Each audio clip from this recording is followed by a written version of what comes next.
दोस्तों, इस फिल्म का नाम है सेरेनिटी, जो साल 2019 में रिलीज हुई थी। इसकी कहानी में एक रहस्यमयी द्वीप होता है जहां पर डिल नाम का एक आदमी फंसा हुआ है।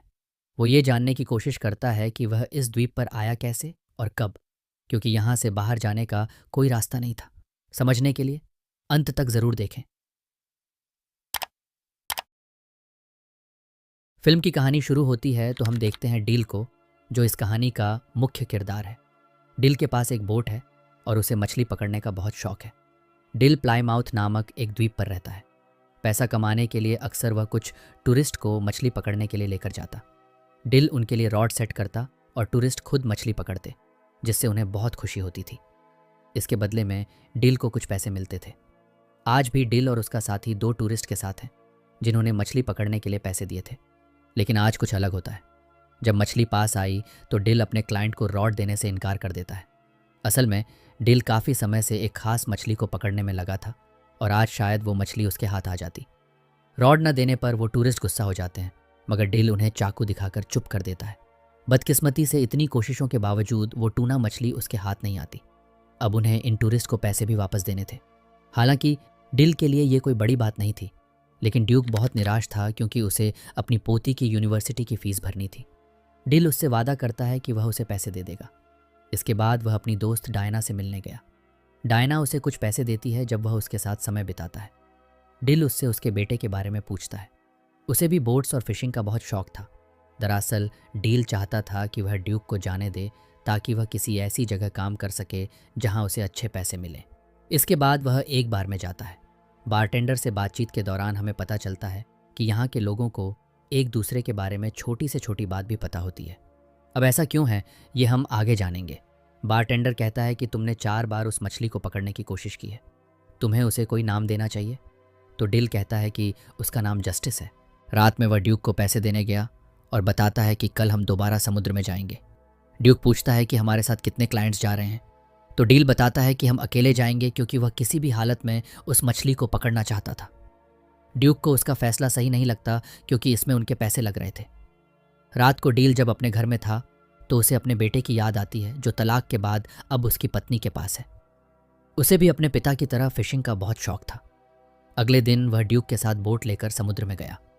पूरा दिन इंतजार करने के बावजूद भी उन्हें वो मछली नहीं मिल सकी, जिससे डील बहुत निराश था। वापस आने पर वो ड्यूक से कहता है कि तुम मेरे लिए बैड लक हो। जब से तुम्हारी पत्नी मरी है तब से तुम्हारी किस्मत ही खराब है।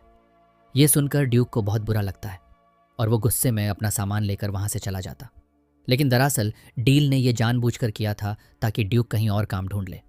रात में बार आने पर बारटेंडर उसे समझाता है कि वो उस मछली को पकड़ने की जिद छोड़ दे, लेकिन डिल उसकी बात नहीं सुनता।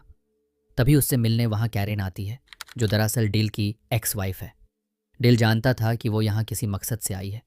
अपनी बोट पर ले जाने के बाद वो उससे पूछता है, तुम्हें मुझसे क्या चाहिए। उनकी बातों से हमें पता चलता है कि डिल पहले आर्मी में था, किसी कारण उसने वो नौकरी छोड़ दी। कैरेन कहती है कि तुम ठीक थे और मैं गलत। दरअसल डील से तलाक लेने के बाद कैरेन ने फ्रैंक से शादी कर ली थी। फ्रैंक एक अमीर इंसान था, मगर अच्छा इंसान नहीं था। वो कैरेन को मारता और हमेशा उस पर नज़र रखता। उसका पागलपन और भी बढ़ गया है। डिल उससे अपने बेटे पैट्रिक के बारे में पूछता है तो कैरेन रोने लगती है। वो कहती है कि पैट्रिक हमेशा सहमा हुआ अपने कमरे में रहता है। उसे यह सब सुनना न पड़े इसलिए वो पूरा दिन कंप्यूटर पर गेम्स खेलता है। उसके टीचर्स का कहना है कि वह बहुत होशियार है, लेकिन अब वह बहुत चुप चुप रहता है। डिल कहता है कि तुम उससे तलाक ले लो, तो कैरेन कहती है मैं ऐसा नहीं कर सकती, वो मुझे मार देगा, और इसीलिए वो यहाँ आई थी। दरअसल वह चाहती थी कि वो और डिल मिलकर फ्रैंक को मार दें। वो उसे मछली पकड़ने के बहाने बोट पर लाएगी और इस काम के लिए वह उसे $10 मिलियन देने के लिए भी तैयार थी। लेकिन डिल इस पर मना कर देता है क्योंकि वह किसी को मारना नहीं चाहता था। कैरेन के जाने के बाद एक सूट पहने आदमी डील को ढूंढते हुए आता है। दरअसल वो कई दिनों से डील पर नज़र रख रहा था, मगर वो डील से मिल नहीं पाता। अगली सुबह जब डील समुद्र में नहाने गया तो उसे अपने बेटे की आवाज़ सुनाई दी और एक पल के लिए उसे उसका चेहरा भी दिखाई दिया। इस बीच हमें फ्रैंक और कैरेन के चिल्लाने की आवाज़ें सुनाई देती हैं। हम पैट्रिक को देखते हैं जो अपने कमरे में था, यानी इन बाप बेटे के बीच कुछ तो कनेक्शन है। खैर, उधर कैरेन का पति फ्रैंक होटल पहुंच गया था जहां कैरेन रुकी थी। उसे देखकर कैरेन घबरा जाती है क्योंकि वो 2 दिन बाद आने वाला था। आते ही वो कैरेन को टॉर्चर करता है। अगले दिन डिल एक लोकल शॉप से फिशिंग का सामान लेने गया। तब वहाँ काम करने वाली औरत उसे बताती है कि लोग फ्रैंक को लेकर चर्चा कर रहे हैं कि वो 1 घंटे तक अपनी पत्नी को बेल्ट से मारता रहा और कैरेन के मुंह से आवाज़ तक नहीं निकली। डिल इस बारे में बात किए बिना वहाँ से चला गया।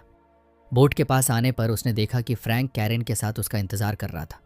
फ्रैंक कहता है, मेरी पत्नी ने बताया कि तुम हमें फिशिंग पर नहीं ले जाओगे।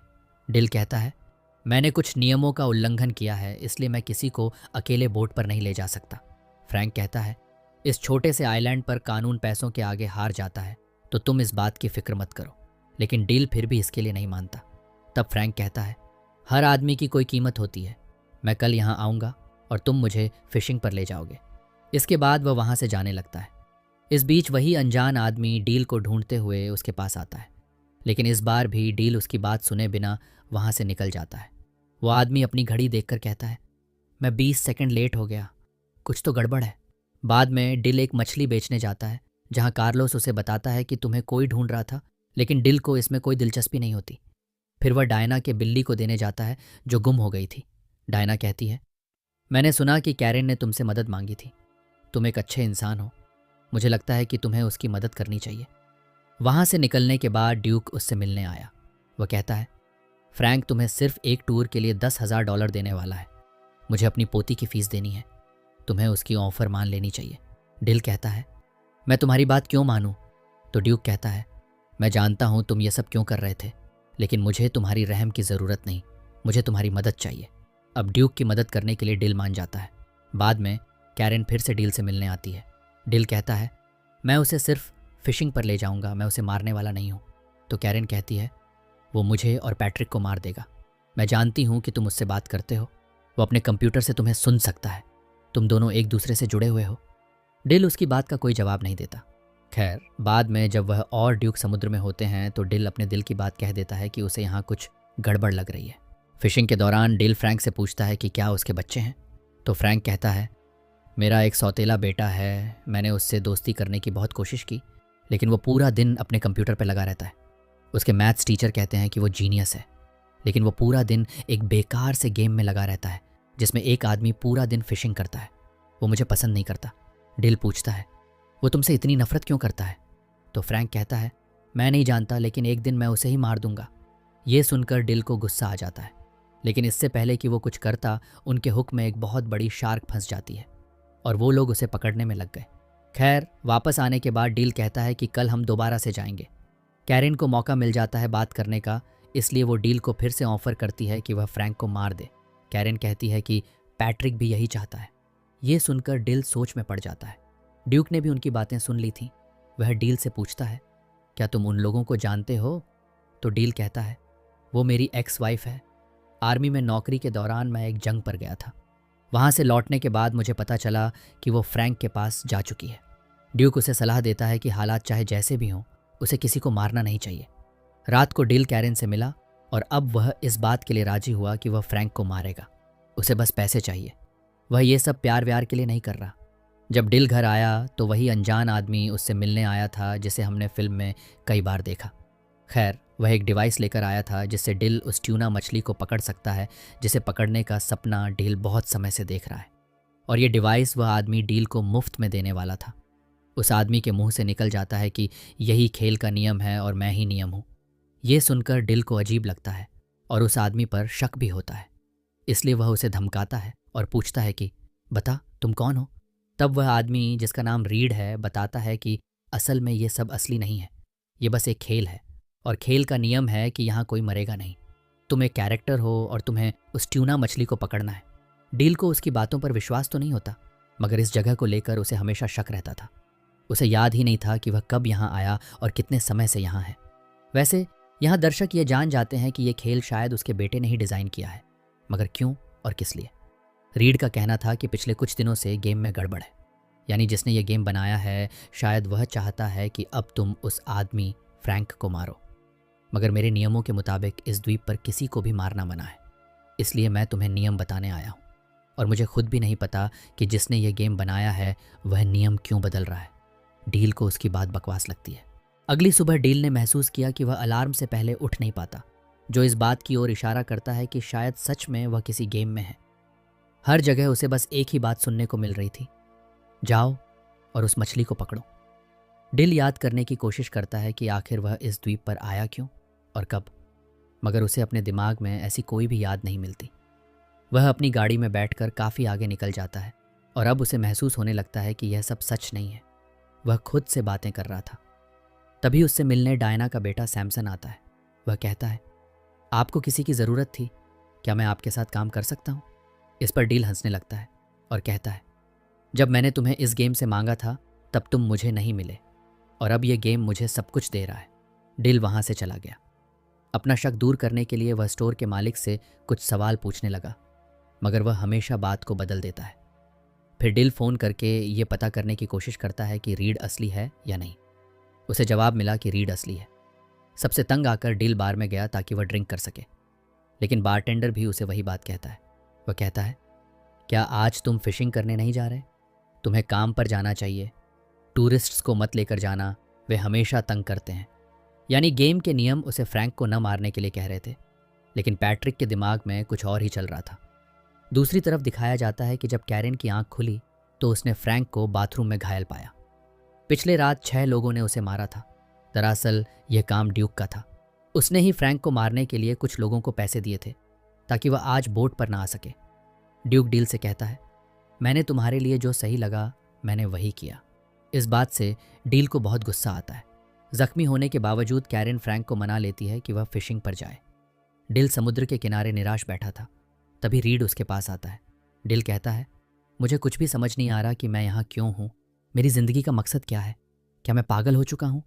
रीड कहता है, इस बारे में तो मैं भी कुछ नहीं जानता, लेकिन मैं ये जानता हूँ कि यहाँ हो क्या रहा है।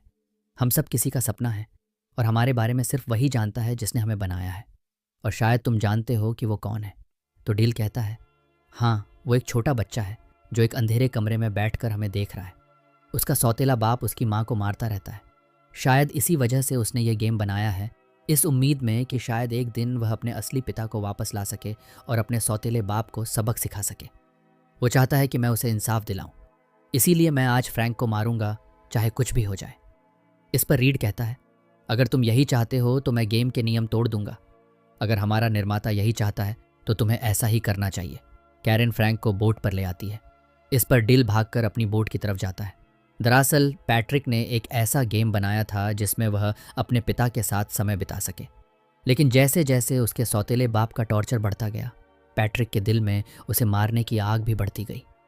पैट्रिक बस यही चाहता था कि उसे कोई संकेत मिले कि फ्रैंक को मारना गलत नहीं है। इसलिए उसने गेम में डील को सोचने की इजाज़त दी ताकि डिल अपने दिल की सुने, और जो भी उसका फैसला हो पैट्रिक भी वही करेगा।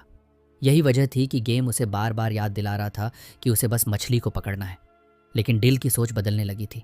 खैर, डिल बोट के पास पहुंचता है जहां फ्रैंक और कैरेन पहले से ही मौजूद थे। डिल फ्रैंक को समुद्र में ले जाता है।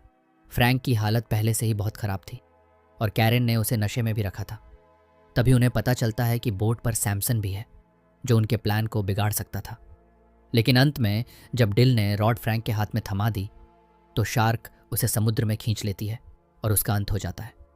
असल दुनिया में पैट्रिक यानी डील का बेटा अपने सौतेले पिता फ्रैंक को सच में मार देता है, और हम समझ पाते हैं कि डील की असली लड़ाई तो मौत के साथ ही ख़त्म हो चुकी थी। गेम में जो है वो तो बस पैट्रिक के ख्याल हैं। खैर, इस कत्ल के बाद पैट्रिक को मानसिक अस्पताल में रखा जाता है। गेम में हम देखते हैं कि कैरेन डील को अलविदा कहती है, लेकिन डील में उसने पैट्रिक को अपनाने की शर्त रखी थी। डील जानता था कि वह बस एक गेम है। तब कैरेन रोते हुए कहती है, कभी ना कभी तुम उससे ज़रूर मिलोगे। तभी कैरेन वहाँ से गायब हो जाती है और डील के पास एक फ़ोन पर कॉल आता है। कॉल की दूसरी तरफ पैट्रिक था। उसकी आवाज़ सुनकर डील भावुक हो जाता है। पैट्रिक कहता है, मैंने कुछ बहुत गलत किया है। तो डील उसे समझाता है, तुमने जो भी किया अच्छे के लिए किया। पैट्रिक कहता है, मैं मिनी गेम में कुछ बदलाव करूँगा ताकि मैं तुमसे मिल सकूँ। डील बहुत खुश हो जाता है और कहता है, मैं तुम्हारा इंतज़ार करूँगा। कॉल कटने के बाद डील देखता है कि वहाँ सब कुछ बदल रहा है, और अगले ही पल हम देखते हैं कि पैट्रिक भी गेम में है। वह डील से मिलने के लिए बोट की तरफ भाग रहा है। उसे देखकर डील बहुत खुश होता है। दोनों एक दूसरे को गले लगाते हैं। गेम में ही सही, लेकिन पैट्रिक अपने पिता के साथ था। और यहीं पर फिल्म का अंत होता है दोस्तों। इस कहानी में बाप बेटे के बीच प्यार को दिखाया गया है। एक पिता की कमी उन्हें ज़्यादा महसूस होती है जिनके पिता इस दुनिया से जा चुके हैं। उम्मीद करते हैं हमारी वीडियो आपको पसंद आई होगी।